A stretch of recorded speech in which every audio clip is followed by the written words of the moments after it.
La revista El Doctor en Casa presenta a Vivi Landó en el programa El Doctor en Casa TV.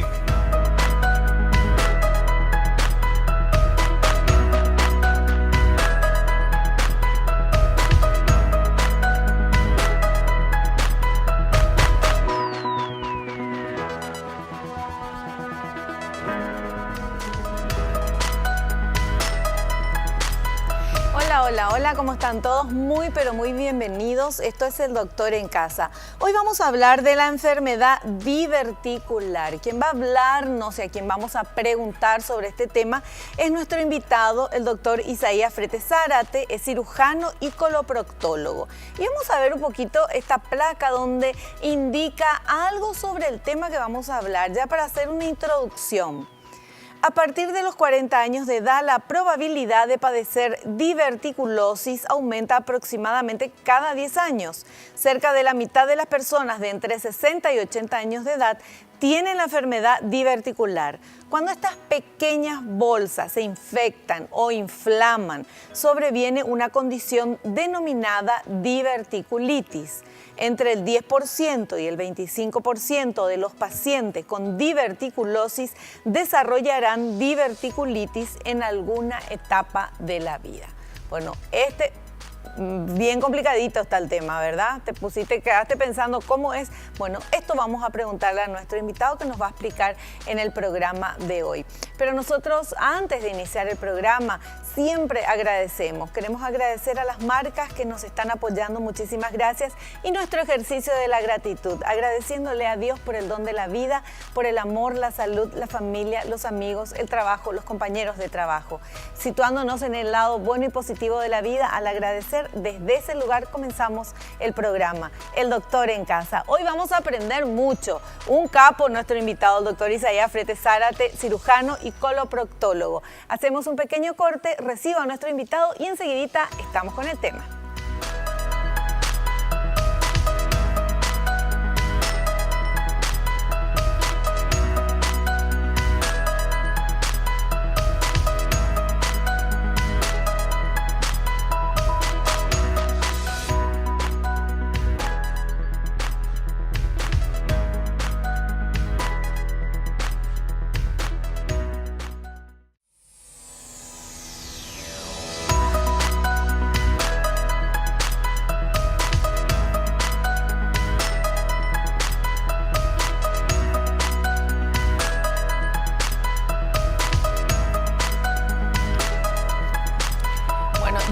Estoy hablando ya con nuestro invitado, pero ahora le voy a presentar oficialmente el doctor Isaías Frete Zárate. Él es cirujano coloproctólogo y es presidente de la Sociedad Latinoamericana de Coloproctología.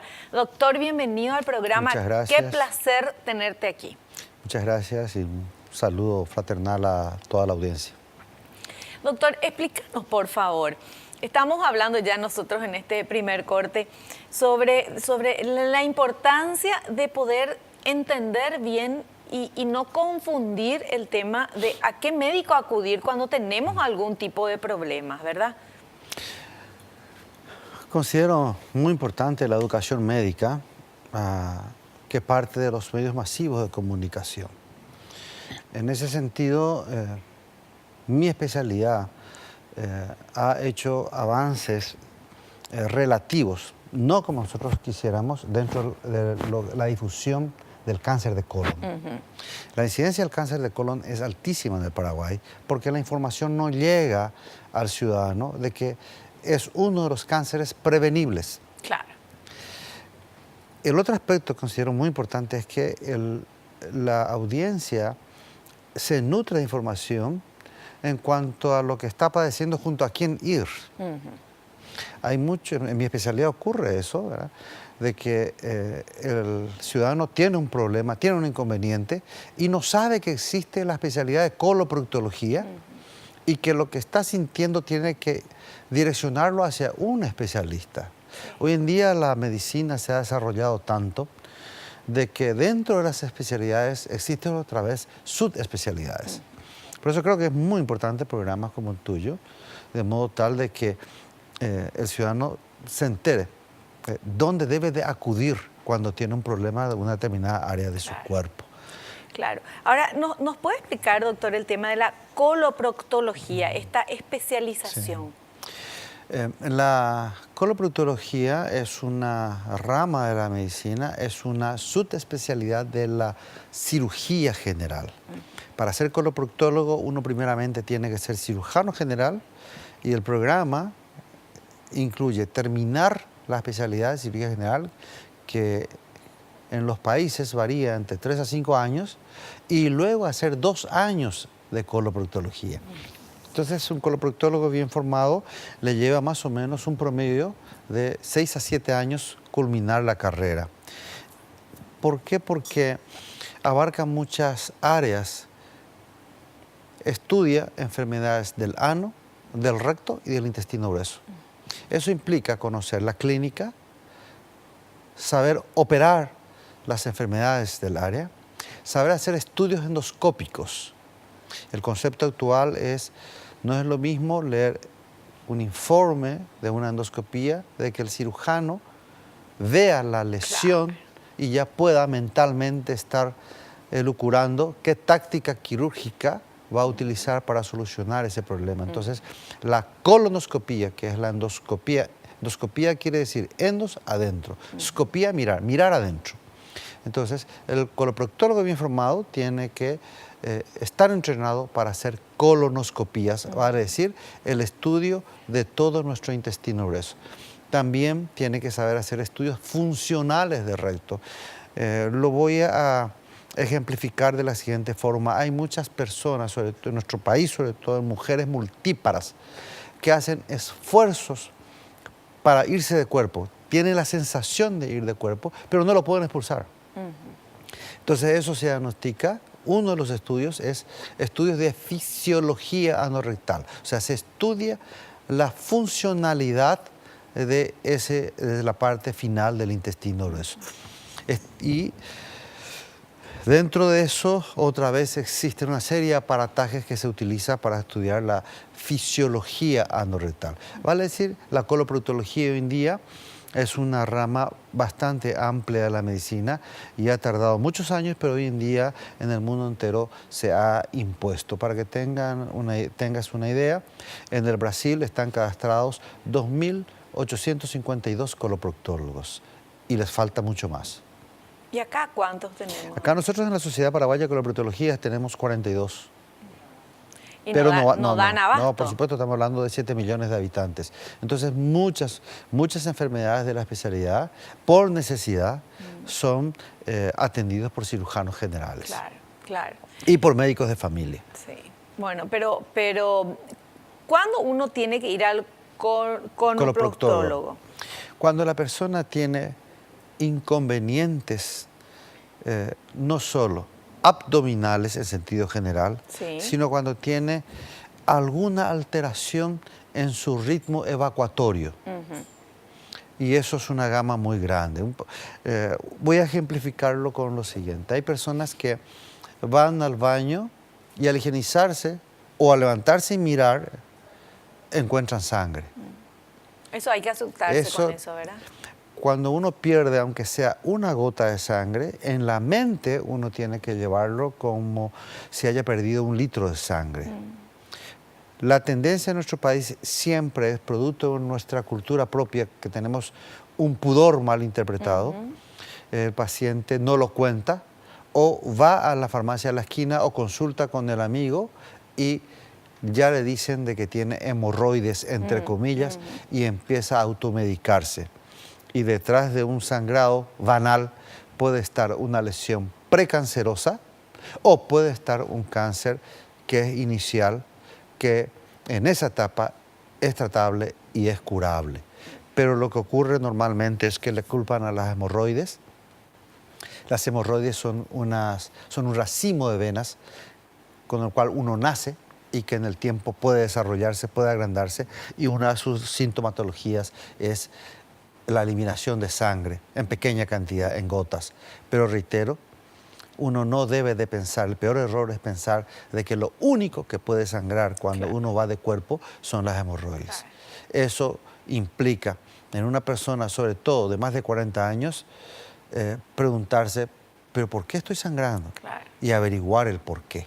Y para eso hay que ir al coloproctólogo. Claro. O por lo menos a su médico de cabecera que va a saber orientarle Claro. Una vez que, inclusive muchas veces es un mismo médico de cabecera, puede hacer todos los estudios y si encuentra un problema que escapa, la solución escapa a su área, bueno, entonces lo Claro. deriva al especialista. Tenemos también muchos pacientes que consultan por dificultad evacuatoria. El estreñimiento es muy común en nuestro país y es muy común porque el paraguayo, por una cuestión cultural, no consume fibras. Claro, es la alimentación el La problema. alimentación. Y qué importante es la evacuación y el ir de cuerpo, doctor. Es sacar toda la basura, lo que ya Claro. no nos sirve. Suelo darles un Tiene que ejemplo a salir. mis pacientes que toman con naturalidad el hecho de que se van cada 3 o 4 días de cuerpo. Siempre les digo, es como que si tuvieses el basurero en tu habitación, Así mismo. al cuarto día eso va a fermentar. Sí. La misma cosa ocurre dentro del organismo. Entonces esa fermentación sale por la piel y aparece el cutis grasoso, salen los granitos, Claro. sale el pelo grasoso, el pelo que cae y una serie de sintomatologías producto de que la evacuación no se realiza en forma normal. ¿Y lo normal es una vez al día por lo menos, doctor? Por lo menos 4 veces a la semana. Ajá, Lo ideal, una vez al día. claro. Pero por lo menos 4 veces a la semana. Pero comiendo un poquito de fruta y de verdura, eso ya se soluciona. Claro, ya. y cuando no se soluciona, entonces Ahí, uno tiene que preguntarse, claro, ¿pero por qué? ¿por ¿Qué está qué? pasando aquí? Claro. O aquella persona o aquellas personas que están evacuando normalmente y de repente un buen día empieza a tener alteración en su hábito evacuatorio. Ahí tiene que preguntar, ¿qué está pasando aquí?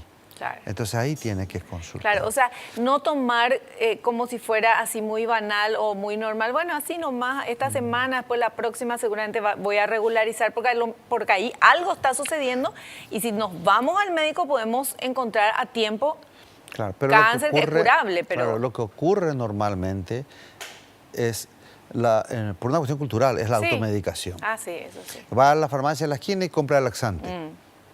Y eso es como estar ocultando un problema. Y la historia clásica es de que van aumentando las dosis de laxantes y luego van cambiando de marcas. Claro, cada vez peor. Y no consigue la solución. Doctor, nosotros queremos hablar de la enfermedad diverticular. Hablamos de todo esto antes porque justamente es para introducirnos en el tema, saber un poquito la importancia de elegir un buen profesional, de ir al profesional adecuado. Tenemos que hacer un corte porque me están señalando. A la vuelta del corte vamos a hablar y quiero que usted nos explique el tema de divertículos, diverticulosis y diverticulitis. Porque me confundí todo al inicio ya. Vamos al corte y volvemos ya.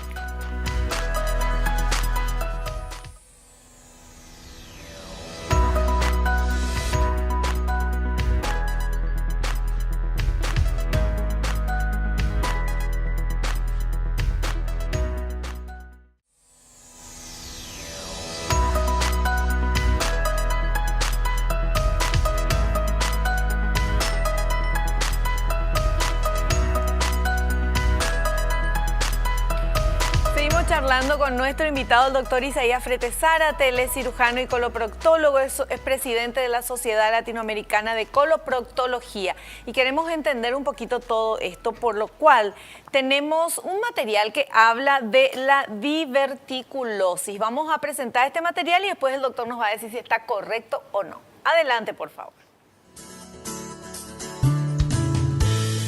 La diverticulosis es la aparición de una serie de divertículos o bolsas en la pared del intestino grueso. Pueden situarse en cualquier parte del mismo, pero generalmente se desarrollan en el colon, específicamente en el colon sigmoideo. Los divertículos se producen por un aumento de la presión en el interior del tubo que afecta a paredes musculares poco consistentes, haciendo que se engrosen y, por tanto, reduciendo la luz del intestino. ¿Está correcto eso, Está correcto. doctor? Es así. Una entidad es la diverticulosis, Sí. que generalmente es asintomática, o sea, la persona no se percata de que tiene eso y un porcentaje muy importante de la población lo tiene a partir de entre los 60 y los 80 años de vida. Se percata cuando por algún motivo desarrolló sintomatología. Y cuando desarrolla esa sintomatología, estamos en inconvenientes. Y esa sintomatología puede desarrollarse en forma aguda o en forma crónica. Los divertículos son como unos globitos al costado del intestino grueso que deforman el órgano y en su gran porcentaje están situados en la parte final del intestino grueso. Reitero, frecuentemente es de hallazgo fortuito durante un estudio del intestino grueso y el paciente ahí se entera, pero no produce ningún tipo de sintomatología. Pero es ahí donde vamos al campo de la prevención. Cuando un paciente, hoy en día está bien estandarizado, de que todo paciente de más de 50 años, a partir de los 50 años, tiene que hacerse su estudio del colon. Y el estudio ideal es la colonoscopía, vale decir, mirar el intestino grueso, aunque no tenga sintomatología alguna. La mujer a partir de cierta edad tiene que hacerse la mamografía, tiene que hacerse el estudio del cuello uterino y tiene que hacerse la colonoscopía. Y el varón a partir de cierta edad tiene que hacerse el estudio de la próstata y el estudio del colon. Y durante ese estudio del colon es de suma importancia que el paciente sepa si tiene o no diverticulosis. ¿Por qué? Porque un motivo importante dentro de la urgencia es la hemorragia digestiva baja, vale decir, el paciente que viene a la urgencia y está sangrando por el ano y el cirujano de guardia se ve en problemas porque no sabe qué es lo que está sangrando. Pero si el paciente sabe de que tiene divertículos, le puede decir al médico, mire doctor, yo tengo divertículos, ¿no será eso lo que está sangrando? Y ahí ya tiene el ya médico más directo, una orientación. Entonces ya se aboca en buscar, confirmar de que lo que está sangrando son sus divertículos. Por eso es importante los estudios de prevención. El otro aspecto es la diverticulitis, que es cuando ese divertículo se inflama. Y generalmente se inflama porque como son bolsitas que están al costado del intestino, viene la materia fecal, se introduce adentro, el colon pelea por quitar la materia fecal dentro de que está situado dentro del saquito no lo consigue y empieza un proceso de inflamación. Y ese proceso de inflamación puede ser un cuadro, presentarse como un cuadro banal o puede ser un cuadro muy grave con peligro de muerte, que requiera una cirugía de urgencia. Y generalmente esa cirugía de urgencia es una cirugía agresiva, importante, donde el paciente sale de quirófano con lo que se conoce como el ano contra natura o la colostomía. Vale decir, el extremo distal del intestino se cierra, queda sepultado dentro del abdomen, pero el extremo proximal se quita, se aboca a la piel del abdomen y para que el paciente pueda manejarse se le adhiere a esta una bolsita.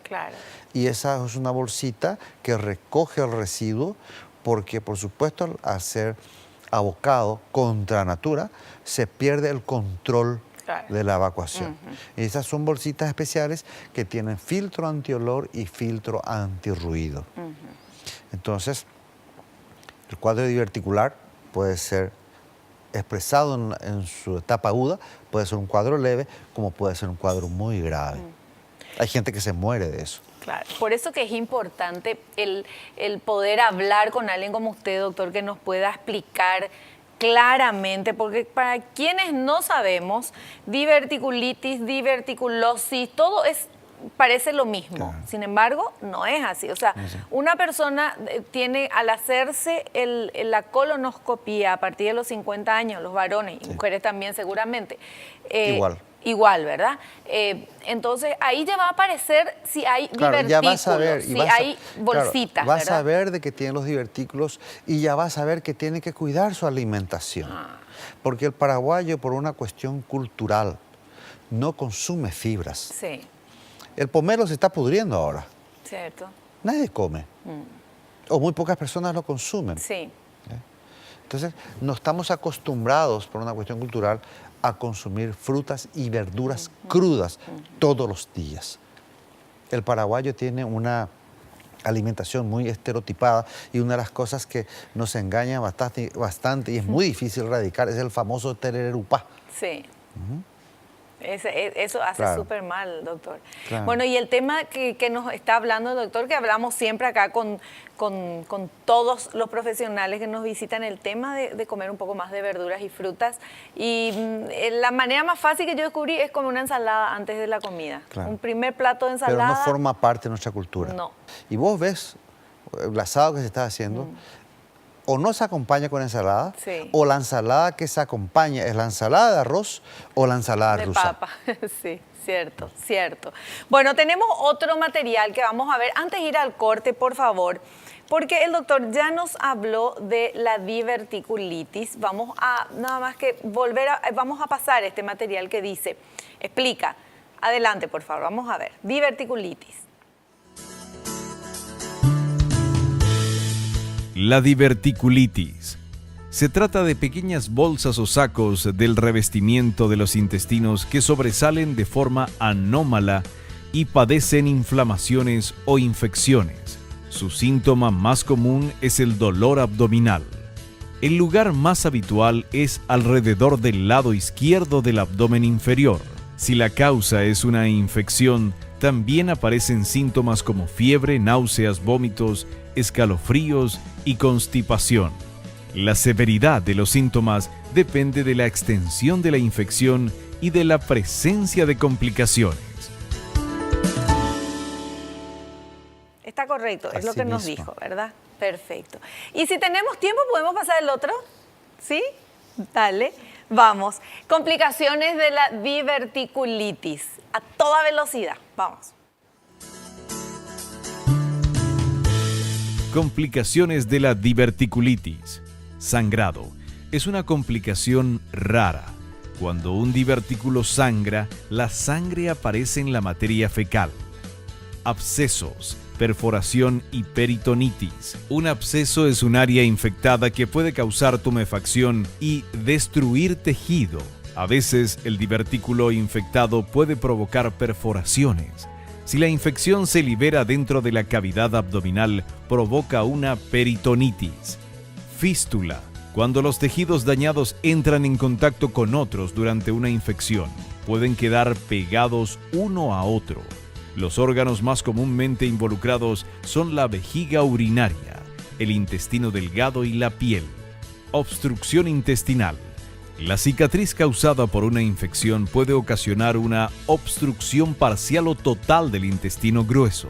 Cuando esto ocurre, el colon es incapaz para eliminar normalmente el contenido intestinal. ¿Está correcto eso, doctor? Está correcto. Perfecto. Un cuadro muy grave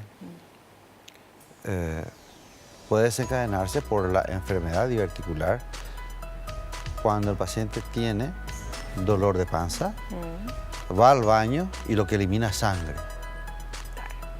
Ahí hemos tenido la oportunidad de tratar pacientes en estado muy grave porque sangraban. Claro. ¿Verdad? Lo otro, que es la infección, ese es el otro cuadro, sobre todo cuando se perfora el divertículo, ¿verdad? Y el organismo, la tendencia dentro del organismo es envía todas las asas intestinales para tratar de bloquear eso. Sí. Lo que se agujereó, lo Claro, sella. sí. Entonces se convierte en una peritonitis localizada y da tiempo para tratarlo con antibióticos y esperar de que ese cuadro pase. Y una vez que pasó el peligro de vida, entonces ahí a buscarnos a estudiar qué es lo que quedó tras el desastre. Claro. Pero otras veces no ocurre así, sino que el cuadro es tan rimbombante, dolor de panza, fiebre alta, el paciente se siente muy mal, los glóbulos blancos suben por las nubes y aparece el peligro de la septicemia. Entonces el paciente tiene que operarse de urgencia. Uno abre el abdomen y puede encontrar la cavidad abdominal llena de pus, o puede encontrar, en una situación mucho más grave, llena de materia fecal. Que es terrible. Que es terrible, claro, con un porcentaje de mortalidad muy alto.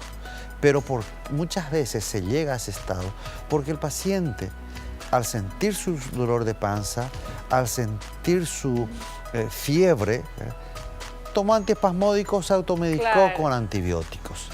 Y es lo peor que se puede hacer. Porque como no vemos qué está pasando adentro de nuestro organismo, tenemos que ir volando a un médico, a un especialista, a que vean, porque no digas, no, es eso nomás, ahí me sangró un poquitito, no, porque lo que sale es porque hay algo adentro que está mal. Tenemos que hacer otro corte. A la vuelta continuamos hablando de este tema y vamos a hablar también ya con una persona, un paciente, ¿verdad? La señora Lourdes Cuevas, que va a estar también con nosotros aquí. Volvemos ya.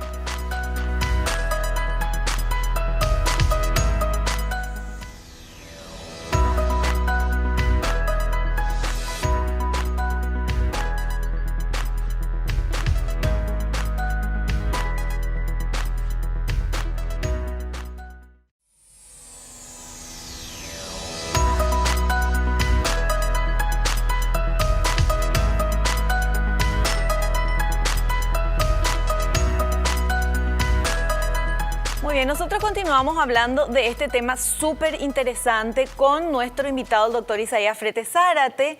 Él es coloproctólogo, cirujano y presidente de la Sociedad Latinoamericana de Coloproctología. Y ahora recibimos a la señora Lourdes Cuevas, que es paciente ostomizada, y queremos darte la bienvenida, Lourdes. Muchísimas gracias por estar acá con nosotros. Gracias, Vivi, gracias por invitarnos, porque realmente es un tema muy importante que la sociedad sepa qué es un paciente ostomizado. Así mismo. Bueno, y eso vamos a hablar justamente ahora, pero antes queremos presentar este material, señor director, por favor, que habla de cuándo es necesaria una cirugía. Y el doctor nos va a decir después si está bien o mal, ¿sí? Vamos. ¿Cuándo es necesaria una cirugía? Si los ataques son severos o frecuentes, el médico puede recomendar cirugía. Se remueve la parte del colon afectada y las secciones remanentes se unen. Si los antibióticos no corrigen el ataque o se presentan abscesos extensos, perforación, peritonitis o sangrado continuo, una cirugía de urgencia puede resultar necesaria, que usualmente involucra 2 operaciones. La primera para limpiar la infección y remover la parte afectada. Debido a la infección puede no resultar seguro unir los extremos remanentes. El cirujano crea una abertura temporaria u ostoma en el abdomen durante la primera operación. El extremo del colon se conecta al ostoma, procedimiento denominado colostomía, para permitir una alimentación y un movimiento intestinal normal.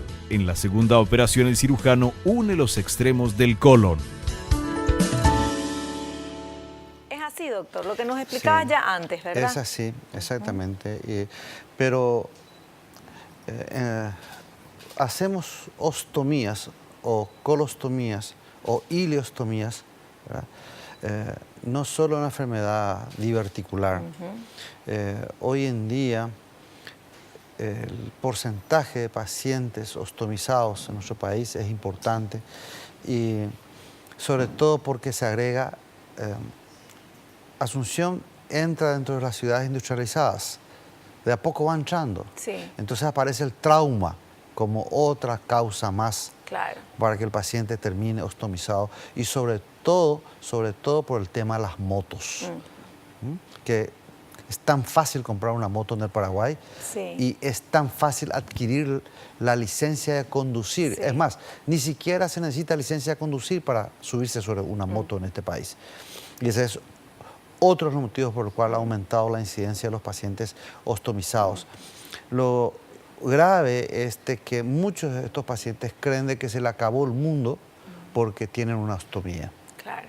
Uno de los logros importantes de la Sociedad Paraguaya de Coloproctología ha sido formar la Asociación de Pacientes Ostomizados.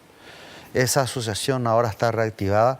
He comentado con los colegas que hemos tenido la suerte de conocerla aquí a Lourdes, porque ella es una señora muy catupú. Sí. Y hemos hecho una asamblea hace pocos días, se lleva a comentar. Aparecieron un sinnúmero de pacientes que no estaban en nuestros planes y la asociación de ostomizados ahora tiene su resurgir y hay planes muy importantes para todos estos pacientes, porque esto es altruismo, acá no hay dinero por medio, no hay nada material por medio, son los propios pacientes los que construyen su asociación. Bueno, esto es importantísimo y ahora queremos escucharte, Lourdes. Contanos, por favor. Bueno, el sábado que pasó hicimos una asamblea extraordinaria para llamar para la elección de un nuevo comité directivo. Yo ahora estoy en la presidencia de ASOSDELPA, que es la Asociación de Ostomizados del Paraguay. Es muy importante realmente que la sociedad sepa qué es un paciente ostomizado, porque así como dijo el doctor, no solamente un ostomizado es una persona a consecuencia de una enfermedad. Yo hablo con personas ostomizadas que por un ataque de robo le perforaron el intestino. Claro. Hay pacientes que entraron por un cateterismo y salieron con ileostomía. Hay pacientes que de una apendicitis salieron con ileostomía. Y realmente es un cambio en la vida muy grande de la persona, ¿verdad? Claro. De repente nos encontramos con algo que no es natural, como lo que mismo. tenés una bolsita a la izquierda y Tenemos una bolsita, tenemos que salir a trabajar, tenemos que tener una vida normal, tenemos que tener la fortaleza suficiente para afrontar la vida. También los ostomizados necesitan un apoyo psicológico, necesitan el apoyo familiar, que es fundamental, porque la verdad que sin el apoyo de nuestra familia, nosotros tal vez no podríamos superar el trauma de ser un paciente ostomizado. Hoy en día yo puedo decirte que soy una persona que estoy totalmente realizada. Mi ileostomía a mí no me frena en la vida. Yo trabajo, cumplo un horario normal, tengo una familia formada y estamos tratando de organizar de vuelta lo que es ASOSDELPA. Es tan importante tu programa. Yo estoy seguro de que mucha de tu audiencia estará sorprendida por lo que está diciendo ella. He tenido situaciones en que he tenido que ir personalmente para hablar con el gerente de la empresa, porque al enterarse de que su empleado era ostomizado, le despidieron. Por favor. El último caso, este paciente tuvo un pequeño accidente. No le dieron, nadie sabía que él era ostomizado, y no le dieron el permiso para ir al baño y le reventó la bolsita. Y él tampoco quería contar, porque no quería sentir esa discriminación. Pierde el trabajo, hablo con el gerente, le explico todo esto, el señor recapacitó y lo vuelven a tomar. Menos mal. Entonces, por eso es importante que la ciudadanía sepa de que existe en número muy importante, que existen los pacientes ostomizados, que existe una asociación de pacientes ostomizados para protegerles en sus derechos, no solo en sus derechos como seres humanos, sino que también en lo que el Estado está obligado a través de una ley para protegerles. Y nucleados, los pacientes ostomizados han hecho muchísimos logros. No, y también encontrarse a pares, ¿verdad? Cuando uno pasa una situación diferente en la vida, lo mejor es encontrar con alguien que también ya pasó por eso o está pasando. Entonces, es como que uno cambia experiencias, se ayudan y es muy importante, Lourdes, lo que están haciendo. Hay mucha gente que dice, yo me sentía tan sola y ahora me siento acompañada. Ustedes son mi familia, nos dicen en la asociación. Hay tanta gente que cuenta la manera en cómo le discriminaron en su trabajo, sabiendo que eran ostomizados. Realmente nuestra sociedad no sabe qué es un ostomizado, no sabe, somos invisibles en la sociedad. Tenemos una ley que es del año 2010. Es una ley que se cumple, pero todavía falta pulir un poco el cumplimiento de esa ley. Nosotros necesitamos una mayor asistencia porque los insumos que nosotros usamos son muy caros. Iba a preguntar eso justamente. Son muy caros. Claro. Yo te digo, una bolsita está alrededor de 26.000, es lo más barato con los descuentos de la farmacia, ¿verdad? Y de repente, si una persona que tiene hilostomía, por lo general es la hilostomía más que la colostomía lo que produce irritaciones, ese paciente necesita a veces hasta 5 o 6 bolsitas por día. ¿Te imaginas? Y por ejemplo, por decirte, IPS te da 10 bolsitas al mes. 10 bolsitas al mes, si tu piel no está bien, si vos no estás bien, si no estás teniendo una buena alimentación, te dura 2 días. Y después el paciente tiene que ver cómo llegar al fin de mes y volver a adquirir esas dos. Y las bolsas de mejor calidad salen por encima de los 40.000 guaraníes. Entonces, si una persona está ganando un salario mínimo, claro, que apenas le alcanza. Entonces ahí empiezan las improvisaciones. Y esas improvisaciones le llevan, por supuesto, a problemas mayores. Claro, por supuesto. Bueno, lo importante, acá ya viene mi productora con un cartelito a decirme que tengo que despedirles, ¿verdad? Sí. Bueno, pero lo importante esto es, primero, agradecerles, me encantó que hayan estado acá en el programa, de verdad, Lourdes, muchísimas gracias. Cariño a tu familia. Muchas gracias, doctor Isaías Fretes Zárate, cirujano y coloproctólogo. Gracias por estar en el programa porque todos aprendimos. Y gracias, Lourdes, por estar acá con nosotros. Sí, nosotros estamos con las puertas abiertas para recibirle a todos los ostomizados, que nadie se sienta más solo, que nadie se sienta más excluido de la sociedad, que nadie vuelva a ser discriminado en su trabajo por ser una persona ostomizada. Tu vida es absolutamente normal. Mi vida es normal, gracias a Dios. Doctor. Tiene que ser una persona insertada entre la sociedad como cualquiera. Claro. Me agradezco mucho. Yo soy un romántico de la especialidad. En muchas ocasiones no he conseguido espacio en los medios escritos porque el tema era muy fuerte, entre comillas. Sí. Crecemos gracias en este país que se enamoró de los infortunios, crecemos gracias a la valentía de sus buenos hijos. Y esta es una señora valiente. Así mismo. Porque venir a un programa de televisión y decir yo soy ostomizado, eso requiere valentía. Sí. Así que yo creo que la presidencia, ella va a dejar huellas. Así mismo. Gracias, doctor. Muchísimas gracias. Gracias, doctor. Lo vamos a invitar en otro programa para seguir charlando de esto, ¿sí? Nosotros nos despedimos ahora, despedimos a nuestros invitados. A la vuelta vamos a estar con la licenciada Rosana Molas, nutricionista, hablando justamente de esto, de este tema. Volvemos ya.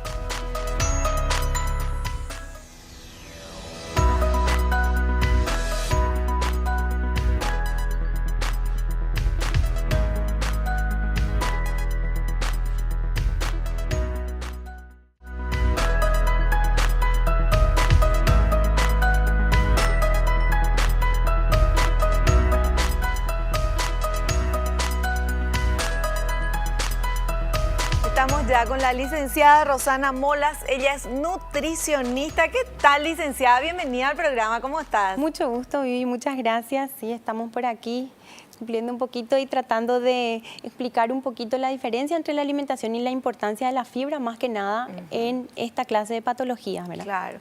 Bueno, vos escuchaste ya lo que decía el doctor, ¿verdad? Sí. Evidentemente, sí o sí, tenemos que alimentarnos con fibras, con verduras y con frutas, y hay que parar y comenzar ya y no esperar a tener problemas. Ahora, cuando una persona va y tiene diverticulosis. Sí, las bolsitas. Las bolsitas. Sí. Por algo en el se descubrió que tiene las bolsitas. Todavía no está infectado, todavía no está inflamado, todavía no tiene problema, pero están las bolsitas. Están las bolsitas.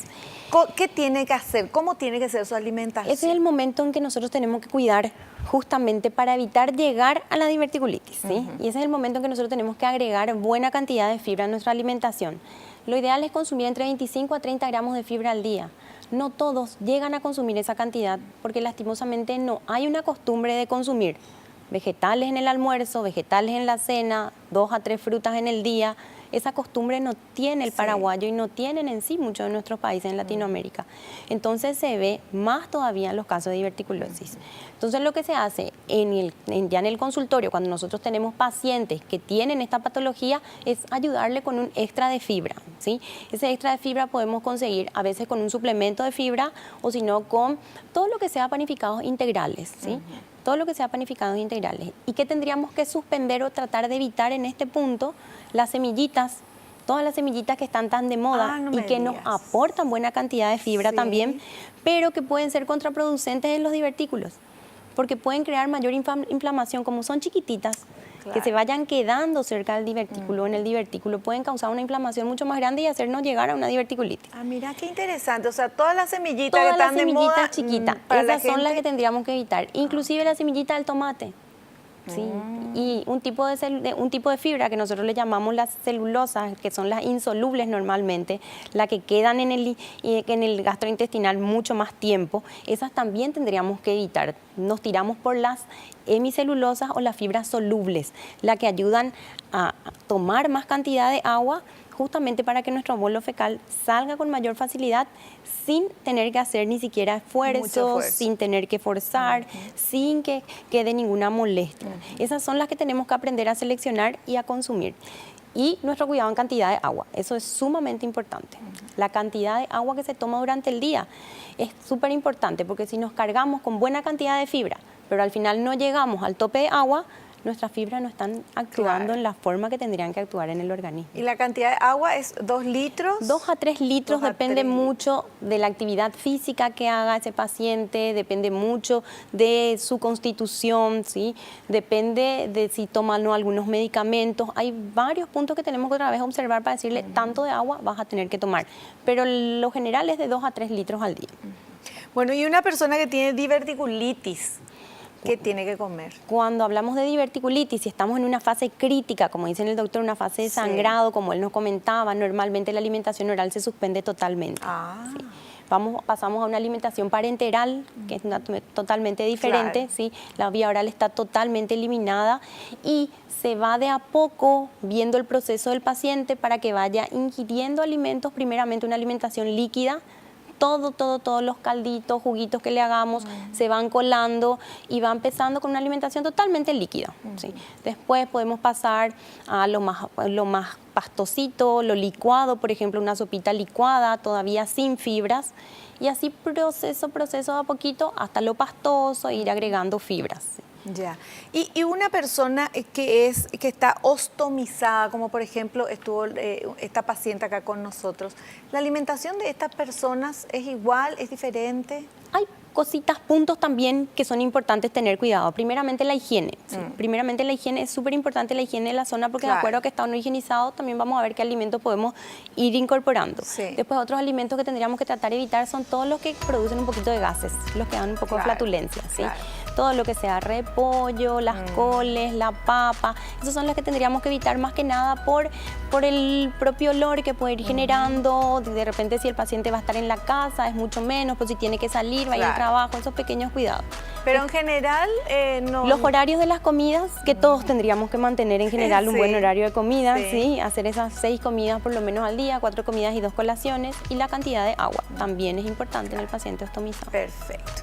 Bueno, licenciada Rosana Molas, muchísimas gracias por tu presencia en el programa. Te esperamos en uno próximo. No, cuando quieran, aquí estaremos. El tema de la fibra es súper importante y lo más importante es prevenir, aprender a consumir fibras desde chicos, de niños, para que evitemos justamente toda esta clase de patologías más adelante. Perfecto, muchas gracias. Nosotros nos despedimos hasta el próximo programa, si Dios así lo permite. No te olvides, naciste para ser feliz, no te conformes con menos. Chao, chao.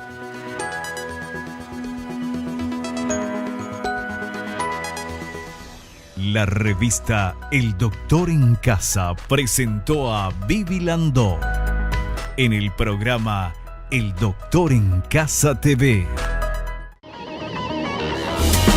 Fue una realización de Alicante.